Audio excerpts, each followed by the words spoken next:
you about some of the biggest struggles that people face with their health and fitness journeys, and that is consistency. I just wanted to offer my perspective on this. Now, one of the main reasons why it's difficult to remain consistent is because it's not high enough in your list of priorities. You don't have any urgency and it's not important enough. And that is the problem, that the fact that ultimately we might say to ourselves, I want to do this, that this is important, and blah blah blah, but in reality we're just full of shit when we say that, because it's not true.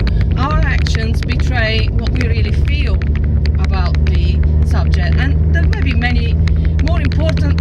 Actually, what's more important than your health? Nothing. Without it, you got nothing. It's a bit of a case of reframing how you view your fitness and your health. When there is a crisis, looking after ourselves is one of the first things that goes out the window. If you feel you're not being consistent, you need to ask yourself, is my why, the reason for doing this, is that strong enough? It may not be. It may need working on to put it in a place where what you want matches how you feel, and then it's going to be a lot easier to remain consistent. Another reason is you don't really have a goal. A goal is different than a wish. So a goal has a date set attached to it, and it has to have meaning for you as well. You need to have direction, because without direction you're not going to get anywhere or achieve anything. Another reason why people struggle to be consistent is because they choose to follow a plan that's so ridiculously complicated. It's just gonna make you want to carve your eyes out with a wooden spoon by the end of day 2. And you spend all your day filling in spreadsheets or entering the data of how much you've eaten, how much you drank, and all that kind of stuff. Or you literally have to take 2 or 3 hours out of your day to fill in those things, on top of exercising, on top of doing everything else. And they kind of also limit your choices, because they tell you are very regimented. So today for lunch you're gonna have a quarter of a chicken breast with like 3 grains of rice and a little bit of broccoli boiled, without nothing else, with no seasoning. And you know, how long are you really gonna be able to do that? You might want to do it for a week or 2. Your willpower may last that long, but in reality it's not going to last any longer than that, because it's just miserable.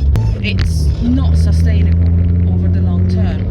For some people, accountability is a big thing as well. They need somebody to tell them, or to ask them, did you do this, did you do that? So that is down to not taking responsibility for your own actions, for your ability to make a commitment to yourself, and then sticking it out until you reach the end of that journey. That's why I don't offer accountability to the people that I work with. If you ask me, I want to achieve this goal, how do I do it? I'll help you make a plan.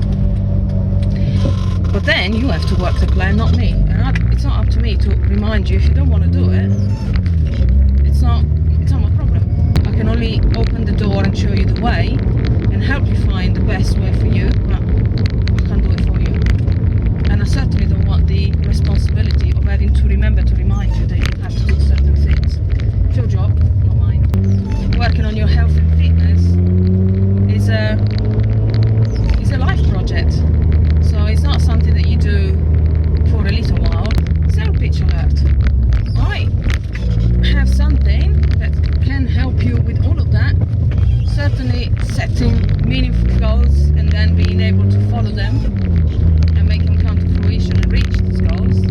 And it's my little fitness planner, super simple fitness planner, which is the blandest thing you can ever buy, because it leaves room for your creativity to create positive emotions around creating your master plan. Just follow the link in the comments and check it out. Buy my book.